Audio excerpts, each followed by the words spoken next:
Hello friend, आज के इस वीडियो में हम लोग पढ़ने वाले हैं क्लास 10th एनसीईआरटी साइंस का दूसरा चैप्टर अम्ल क्षारक एवं लवण यानी कि एसिड, बेस और साल्ट के बारे में हम लोग डिटेल्स में जानेंगे। तो चलिए शुरू करते हैं इस वीडियो को। तो सबसे पहले हम लोग देख लेते हैं अम्ल के बारे में यानी कि एसिड के बारे में। ये स्वाद में खट्टे होते हैं, ये नीले लिटमस पत्र को लाल कर देते हैं, ये जलीय विलयन में H+ आयन देते हैं। एसिड शब्द लैटिन भाषा से लिया गया है जिसका अर्थ होता है खट्टा।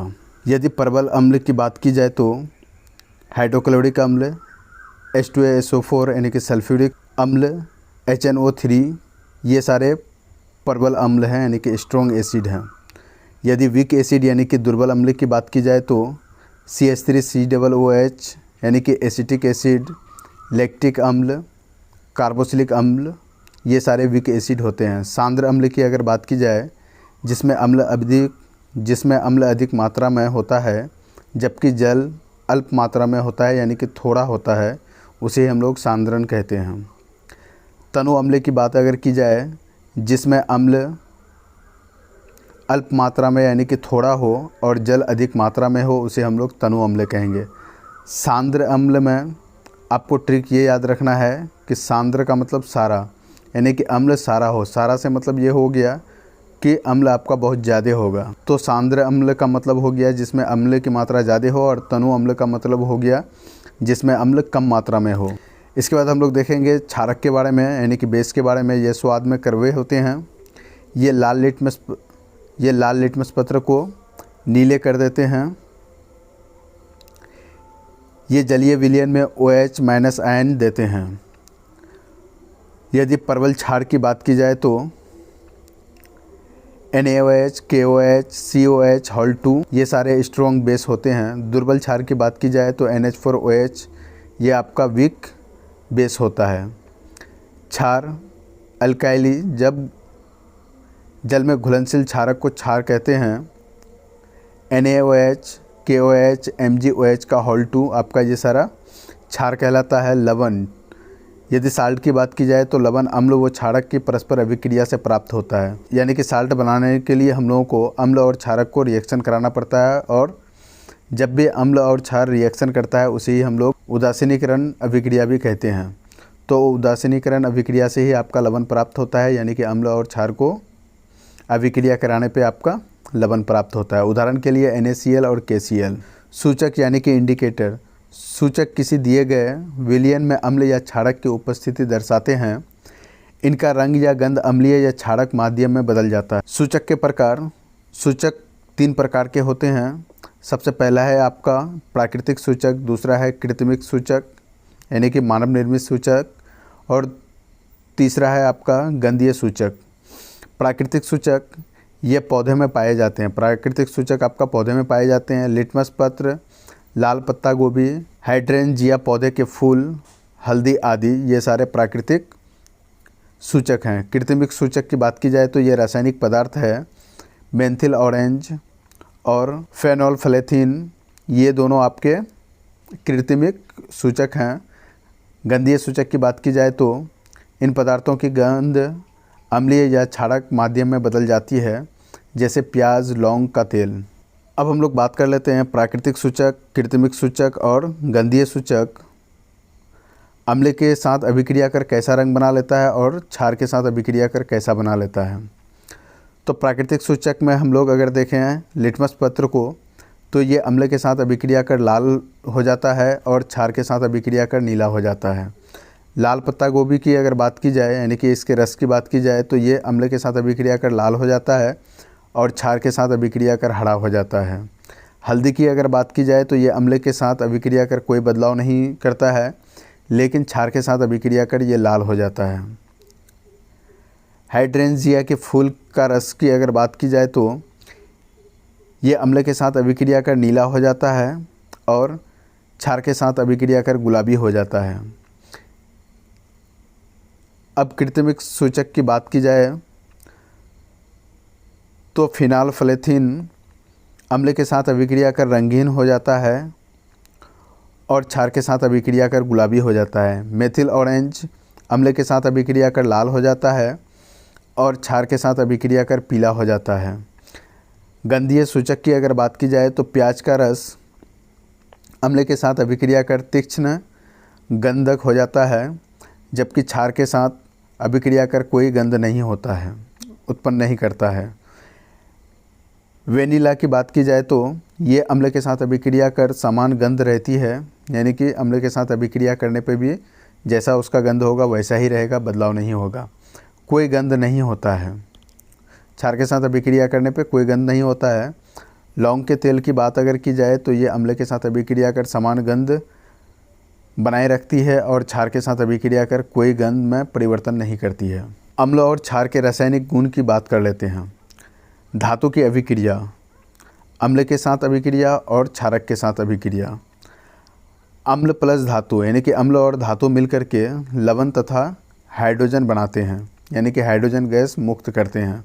यानी कि जब भी आप अम्ल और धातु का रिएक्शन करवाएंगे तो आपको लवण और हाइड्रोजन प्राप्त होगा। एग्जाम्पल HCl यानी कि हाइड्रोक्लोरिक अम्ल प्लस Zn यानी कि धातु, ये रिएक्शन करने के बाद ZnCl2 प्लस हाइड्रोजन गैस आपका मुक्त हो जाएगा। वहीं यदि क्षार के साथ अभिक्रिया कराया जाए तो क्षार और धातु अभिक्रिया करने के बाद लवण तथा हाइड्रोजन गैस मुक्त करते हैं। एग्जाम्पल के तौर पे NaOH ये आपका क्षार है, Zn आपका धातु है। इन दोनों को रिएक्शन कराने के बाद Na2 ZnO2 ये आपका लवण बन गया और हाइड्रोजन गैस आपका मुक्त हो गया। इसको हम लोग कहते हैं sodium zincate. Pop test, hydrogen gas से निहित परखनेली के पास जब एक जलती हुई मोमबत्ती लाई जाती है तो पॉप की ध्वनि उत्पन्न होती है। इस टेस्ट को हाइड्रोजन की उपस्थिति दर्शाने के लिए प्रयोग करते हैं। धातु कार्बोनेट तथा धातु बाइकार्बोनेट की अभिक्रिया, अम्ल के साथ अभिक्रिया और क्षार के साथ अभिक्रिया। धातु के कार्बोनेट अम्ल के साथ अभिक्रिया कर लवण, CO2 गैस और जल बनाते हैं। एग्जाम्पल के तौर पे अम्ल के रूप में HCl यानी कि हाइड्रोक्लोरिक अम्ल और धातु के कार्बोनेट के रूप में Na2CO3 यानी कि सोडियम कार्बोनेट। इन दोनों के अभिक्रिया होने के पश्चात आपको प्राप्त होता है NaCl यानी कि लवण, कार्बन डाइऑक्साइड गैस और जल आपको प्राप्त होता है। दूसरा एग्जाम्पल देख लेते हैं, अम्ल यानी कि HCl, उसके बाद धातु के बाइकार्बोनेट यानी कि NaHCO3। इन दोनों के अभिक्रिया के बाद आपको NaCl मिलता है, CO2 मिलता है और H2O यानी कि जल के रूप में मिलता है। चूने के पानी का टेस्ट, उत्पादित कार्बन डाइऑक्साइड को चूने के पानी में प्रभावित करने पर पानी दुधिया हो जाता है, यानी कि CaOH का होल 2 यानी कि कैल्शियम हाइड्रोक्साइड प्लस CO2 यानी कि कैल्शियम हाइड्रोक्साइड में आप जब भी कार्बन डाइऑक्साइड मिलाते हैं तो ये कैल्शियम कार्बोनेट बनता है, प्लस साथ में ये पानी भी बनाता है। अधिक मात्रा में CO2 प्रभावित करने पर ये आपका जल में घुलनशील हो जाता है, यानी कि CaHCO3 का होल 2। अम्ल एवं क्षारक की परस्पर अभिक्रिया, अम्ल प्लस क्षारक मिलकर के आपका लवण प्लस जल बनाता है। इसी को हम लोग उदासीनीकरण भी कहते हैं। उदासीनीकरण अभिक्रिया, जब अम्ल द्वारा क्षारक का प्रेक्षित प्रभाव तथा क्षारक द्वारा अम्ल का प्रभाव समाप्त हो जाता है और परिणाम स्वरूप लवण और जल प्राप्त होते हैं तो उदासीनीकरण अभिक्रिया होती है। उदाहरण के तौर पे सोडियम हाइड्रोक्साइड यानी कि NaOH प्लस HCl यानी कि हाइड्रोक्लोरिक अम्ल का जब रिएक्शन कराया जाए तो आपको प्राप्त होता है NaCl यानी कि सोडियम क्लोराइड और H2O यानी कि पानी। और जब भी हम प्रबल अम्ल और दुर्बल क्षारक को रिएक्शन कराते हैं तो हमें अम्लीय लवण मिलता है। दुर्बल अम्ल प्लस प्रबल क्षारक का अभिक्रिया कराने पे हम लोगों को क्षारीय लवण प्लस जल मिलता है। प्रबल अम्ल और प्रबल क्षारक को अभिक्रिया कराने पे हमको उदासीन लवण मिलता है और साथ ही साथ जल भी प्राप्त होता है। दुर्बल अम्ल प्लस दुर्बल क्षारक का अभिक्रिया कराने पे उदासीन लवण प्लस जल हम लोग को प्राप्त होता है। अम्लों के साथ धात्विक ऑक्साइड की अभिक्रिया, धात्विक ऑक्साइड प्लस अम्ल की अभिक्रिया कराने पर आपको लवण तथा जल प्राप्त होता है। धात्विक ऑक्साइड के रूप में CuO यानी कि कॉपर ऑक्साइड प्लस HCl यानी कि हाइड्रोक्लोरिक अम्ल, CuCl2 यानी कि कॉपर क्लोराइड और साथ में इसका प्राप्त होता है आपको वाटर। कॉपर क्लोराइड के बनने से विलयन का रंग नीला हो जाता है, यानी कि आपका जो ये कॉपर क्लोराइड बनता है इसका रंग आपका नीला हो जाता है। धात्विक ऑक्साइड की प्रवृत्ति क्षारीय होती है क्योंकि ये अम्ल के साथ क्रिया करके लवण और जल बनाते हैं। उदाहरण के तौर पे कॉपर ऑक्साइड और मैग्नीशियम ऑक्साइड। अधात्विक ऑक्साइड की क्षारों के साथ अभिक्रिया कराने पर, अधात्विक ऑक्साइड और क्षार का अभिक्रिया कराने पे हम लोगों को लवण और जल प्राप्त होता है।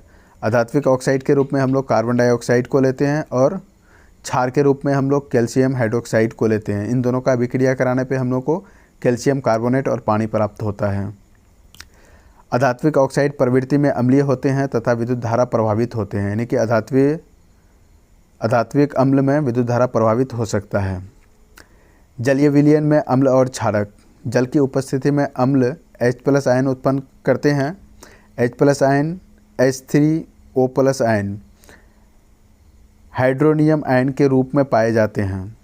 H+ + H2O, यानी कि H+ आयन को जब पानी में मिलाया जाता है तो H3O+ आयन प्राप्त होता है, जिसे हम लोग हाइड्रोनियम आयन कहते हैं। HCl यानी कि हाइड्रोक्लोरिक अम्ल प्लस वाटर यानी कि H2O को रिएक्शन कराने पे आपका हाइड्रोनियम प्लस क्लोरीन आयन प्राप्त होता है, यानी कि जल की उपस्थिति में क्षारक OH- आयन प्राप्त करते हैं। NaOH जल की उपस्थिति में रिएक्शन कराने पे आपका Na+ और आपका OH- आयन प्राप्त होता है। उसी प्रकार मैग्नीशियम हाइड्रोक्साइड का रिएक्शन पानी की उपस्थिति में कराने पे आपका मैग्नीशियम का आयन और हाइड्रोक्साइड का आयन आपको प्राप्त होता है, यानी कि OH- का आयन प्राप्त होता है। सभी क्षारक जल में घुलनशील नहीं होते हैं। जल में घुलनशील क्षारक को क्षार कहते हैं। सभी क्षार क्षारक होते हैं परंतु सभी क्षारक क्षार नहीं होते हैं। जल के साथ अम्ल या क्षारक को मिलाते समय सावधानी बरतनी चाहिए। हमेशा अम्ल या क्षारक को ही जल में मिलाना चाहिए और लगातार इसे हिलाता रहना चाहिए, क्योंकि यह प्रक्रिया अत्यंत ऊष्माक्षेपी होती है, यानी कि इस प्रक्रिया में आपको ऊष्मा उत्पन्न होते हुए नज़र आएगा। जैसे इस बर्तन के अंदर आपका अम्ल रखा हुआ है और इसमें हम लोग जल मिला रहे हैं, और इसके अंदर जल रखा हुआ है और अम्ल मिला रहे हैं। तो सांद्र अम्ल में जल मिलाने पर उत्पन्न हुई ऊष्मा के कारण मिश्रण आस्फलित होकर बाहर आ जाता है तथा आप जल सकते हैं। साथ ही अत्यधिक स्थानीय ताप के कारण कांच का पात्र भी टूट सकता है, यानी कि टेम्परेचर बढ़ने पे आपका कांच का जो भी बर्तन रहता है वो टूट सकता है। जल को अम्ल में डालने से मिश्रण आस्फलित होकर बाहर आ जाता है। स्थानीय ताप के कारण कांच का पात्र टूट सकता है। अम्ल व क्षारक में सामान्यताएं। सभी अम्ल H+ आयन उत्पन्न करते हैं और क्षारक OH- आयन उत्पन्न करते हैं। जब कोई अम्ल या क्षारक जल में मिलाया जाता है तो ये तनुकृत हो जाता है। जल में मिलाने पर आयन की सांद्रता H3O+ या OH- में प्रति इकाई आयतन की कमी हो जाती है। क्षार तथा अम्ल की प्रबलता। किसी क्षार या अम्ल की प्रबलता उसके द्वारा H+ आयन या OH- आयनों की संख्या पर निर्भर करती है। किसी अम्ल या क्षारक की प्रबलता हम एक सार्वभौमिक सूचक द्वारा ज्ञात कर सकते हैं। ये सूचक किसी विलयन में हाइड्रोजन आयन की विभिन्न सांद्रता को विभिन्न रंगों में प्रदर्शित करता है। अब हम लोग बात कर लेते हैं pH स्केल के बारे में। किसी विलयन में उपस्थित H+ आयन की सांद्रता ज्ञात करने के लिए एक स्केल विकसित किया गया है जिसे pH स्केल कहते हैं। pH स्केल में P है पुशांस पोटेंच, जो एक जर्मन शब्द है जिसका अर्थ होता है शक्ति। pH अगर 7 हो तो उदासीन विलयन कहलाता है। pH यदि 7 से कम हो तो अम्लीय विलयन कहलाता है और pH यदि 7 से अधिक हो तो क्षारीय विलयन कहलाता है। यानी कि pH का मान 7 के बराबर हो तो आपका उदासीन अम्ल होगा, और pH का मान अगर 7 से कम होगा तो वो अम्लीय विलयन होगा, और pH का मान 7 से अधिक होगा तो वो क्षारीय विलयन होगा। ये स्केल 0 से 14 तक pH ज्ञात करने के लिए उपयोग में लाया जाता है। दुर्बल क्षार और प्रबल क्षार। दुर्बल क्षार आपका होता है NH4OH, और आपका प्रबल क्षार यानी कि स्ट्रॉन्ग बेस जो होता है वो NaOH, KOH और CaOH का होल 2 होता है। और जैसे जैसे हम लोग pH स्केल में बाएं की तरफ जाते जाएंगे हम लोगों का अम्लता बढ़ते जाएगा, और जैसे जैसे हम लोग pH स्केल में दाहिने तरफ जाते जाएंगे हम लोगों का क्षारक की प्रकृति बढ़ता जाएगा, यानी कि क्षारीय गुण बढ़ता जाएगा। और सबसे बीच में जो 7 पे रहेगा वो होगा उदासीन यानी कि लवण। दैनिक जीवन में pH का महत्व पौधे एवं पशु पीएच के प्रति संवेदनशील होते हैं, यानी कि हमारा शरीर 7.0 से 7.8 पीएच परास यानी कि रेंज के बीच में कार्य करता है। यानी कि हमारे पेट में जो पीएच का रेंज होता है वो 7 से 7.8 तक होता है। वर्षा के जल की पीएच मान जब 5.6 से कम हो जाती है तो वह अम्लीय वर्षा कहलाती है। यानी कि जब भी वर्षा होती है उसका यदि पीएच मान 5.6 से कम हो जाए, यानी कि 5.6 से कम हो जाए, तो वह वर्षा अम्लीय वर्षा कहलाती है। मिट्टी का पीएच मान अच्छी उपज के लिए पौधों को एक विशिष्ट पीएच मान की आवश्यकता होती है। यदि किसी स्थान की मिट्टी का पीएच कम या अधिक हो तो किसान उसमें आवश्यकता अनुसार अम्लीय या क्षारीय पदार्थ मिलाते हैं। हमारे पाचन तंत्र का पीएच मान, हमारा उदर यानी कि स्टोमच हाइड्रोक्लोरिक अम्ल यानी कि HCl उत्पन्न करता है जो भोजन के पाचन में सहायक होता है। अपच की स्थिति में उदर अधिक मात्रा में अम्ल उत्पन्न करता है जिसके कारण उदर में दर्द व जलन का अनुभव होता है। इस दर्द से मुक्त होने के लिए एंटासिड जैसे क्षारक का उपयोग किया जाता है जो अम्ल की अधिक मात्रा को उदासीन करता है, जैसे मिल्क ऑफ मैग्नीशिया। इसके बाद है पीएच परिवर्तन के कारण दांत क्षय होना, यानी कि दांत में नुकसान पहुंचना। मुंह के पीएच का मान 5.5 से कम होने पर दांतों का क्षय प्रारंभ हो जाता है, यानी कि दांतों में नुकसान होना शुरू हो जाता है। दांतों का इनेमल यानी कि दांतों के ऊपर जो आपका वाइट वाला पार्ट नज़र आता है उसे हम लोग इनेमल कहते हैं, जो कि कैल्शियम फास्फेट से बना होता है, जो कि शरीर का सबसे कठोर पदार्थ है। यानी कि हम लोग का दांत के ऊपरी परत में जो एनिमल होता है वाइट वाला पार्ट, वो पूरे शरीर का सबसे ज़्यादा कठोर हिस्सा है। ये जल में नहीं घुलता, लेकिन मुंह की पीएच का मान 5.5 से कम होने पर संचारित हो जाता है। क्षारीय दंत मंजन का उपयोग करने से अम्ल की अधिक की मात्रा को उदासीन किया जा सकता है। पशुओं एवं पौधों द्वारा उत्पन्न रसायनों में आत्मरक्षा, मधुमक्खी का डंक एक अम्ल छोड़ता है जिसके कारण दर्द एवं जलन का अनुभव होता है। डंक मारे गए अंग में बेकिंग सोडा के उपयोग से आराम मिलता है। नेटल के डंक वाले बाल मेथेनोइक अम्ल छोड़ जाता है जिसके कारण जलन वाले दर्द का अनुभव होता है। इस इलाज डंक वाले स्थान पर डॉग पौधे की पत्ती रगड़ कर किया जाता है। लवणों का पीएच परवल अम्ल प्लस परवल क्षारक मिलकर के उदासीन यानी कि पीएच मान 7 के बराबर विलयन प्राप्त करता है। परवल अम्ल और दुर्बल क्षारक मिलकर के अम्लीय लवण यानी कि 7 से कम पीएच मान प्राप्त करता है। परवल अम्ल प्लस दुर्बल अम्ल मिलकर के क्षारीय लवण यानी कि पीएच मान 7 से अधिक प्राप्त करता है। साधारण नमक से रसायन, सोडियम हाइड्रोक्साइड NaOH, विरंजक चूर्ण CaOCl2, बेकिंग सोडा यानी कि NaOHCO3, धोने का soda Na2CO3 into 10H2O, plaster of Paris CaSO4 half H2O, sodium hydroxide NaOH, sodium chloride के जलीय विलयन से विद्युत प्रभावित करने पर यह वियोजित होकर सोडियम हाइड्रोक्साइड उत्पन्न करता है। इस प्रक्रिया को कलोड क्षार प्रक्रिया कहते हैं। एनोड पर Cl2 गैस और कैथोड पर H2 गैस, कैथोड के पास NaOH का विलयन बनता है। उपयोग H2 ईंधन के रूप में उपयोग किया जाता है। Cl2 जल की स्वच्छता के लिए उपयोग किया जाता है। HCl इस्पात की सफाई औषधियों के रूप में किया जाता है। NaOH धातुओं से ग्रीस हटाने के लिए, साबुन कागज़ बनाने के लिए उपयोग किया जाता है। Cl2 प्लस NaOH विरंजक चूर्ण घरेलू विरंजक वस्त्र विरंजन के लिए किया जाता है। विरंजक चूर्ण शुष्क भुजे हुए चूने पर क्लोरीन की क्रिया से विरंजक चूर्ण का निर्माण होता है। CaOH का whole 2 plus Cl2 CaOCl2 plus H2O आपका प्राप्त होता है।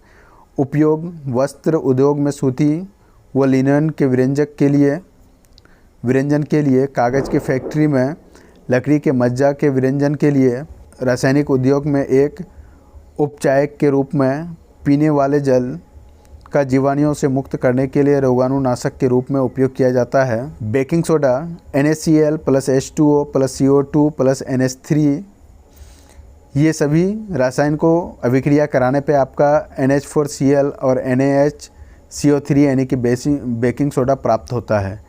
ये एक दुर्बल असंक्षारक क्षारक है। खाना पकाते समय गर्म करने पर इसमें निम्न अभिक्रिया होती है। NaHCO3 गर्म करने पर Na2CO3 यानी कि सोडियम कार्बोनेट H2O और CO2 बनकर के तैयार हो जाता है गर्म करने। उपयोग बेकिंग पाउडर बनाने में इस अभिक्रिया से उत्पन्न CO2 गैस के कारण पावरोटी या केक में खमीर उड़ जाता है, यानी कि वो फूल जाता है। इससे ये मुलायम एवं स्पंजी रहता है, यानी कि उसको आप आराम से दबा सकते हो। ये एंटीसीड का एक संगठक है। इसका उपयोग सोडा अम्ल अग्निशामक में भी किया जाता है। धोने का soda Na2CO3 10H2O sodium carbonate के पुनः क्रिस्टलीकरण से धोने का सोडा प्राप्त होता है। ये एक क्षारीय लवण है। Na2CO3 plus 10H2O Na2CO3 into 10H2O ये आपका धोने का सोडा बन गया। उपयोग इसका उपयोग कांच, साबुन एवं कागज़ उद्योगों में होता है। इसका उपयोग बोरॉक्स के उत्पादन में होता है। इसका उपयोग घरों में साफ़ सफाई के लिए किया जाता है। जल की अस्थायी कठोरता को हटाने के लिए इसका उपयोग किया जाता है। Plaster of Paris CaSO4 half H2O gypsum को 373 केल्विन पर गर्म करने पर यह जल के अणुओं को त्याग कर कैल्शियम सल्फेट हेमेटाइटेड अर्धहाइटेड POP बनाता है। ये सफ़ेद चूर्ण है जो जल मिलाने पर यह पुनः जिप्सम बनकर ठोस प्रदान करता है। रिएक्शन देख लेते हैं। CaSO4 half H2O plus half H2O मिलकर के CaSO4 2H2O आपका जिप्सम बनकर के तैयार हो जाता है। अब इसके उपयोग के बारे में बात कर लेते हैं। प्लास्टर ऑफ पेरिस का उपयोग डॉक्टर टूटी हुई हड्डियों को सही जगहों पर स्थिर रखने के लिए करते हैं। इसका उपयोग खिलौना बनाने, सजावट का सामान बनाने के लिए किया जाता है। इसका उपयोग सतह को चिकना बनाने के लिए किया जाता है। क्रिस्टलन का जल लवणों के एक सूत्र इकाई में जल के निश्चित अणुओं की संख्या को क्रिस्टलन का जल कहते हैं। उदाहरण CuSO4 5H2O में क्रिस्टलन के जल के 5 अणु होते हैं। Na2CO3 10H2O में क्रिस्टलन के जल में 10 अणु हैं। CaSO4 इंटू 2H2O में क्रिस्टलन के जल में 2 अणु हैं। तो दोस्तों आज के इस वीडियो में इतना ही। अगर ये वीडियो आपको इन्फॉर्मेटिव लगा है तो इस वीडियो को लाइक और शेयर करें तथा इस चैनल में बने रहने के लिए इस चैनल को सब्सक्राइब करें। Thank you for watching this video.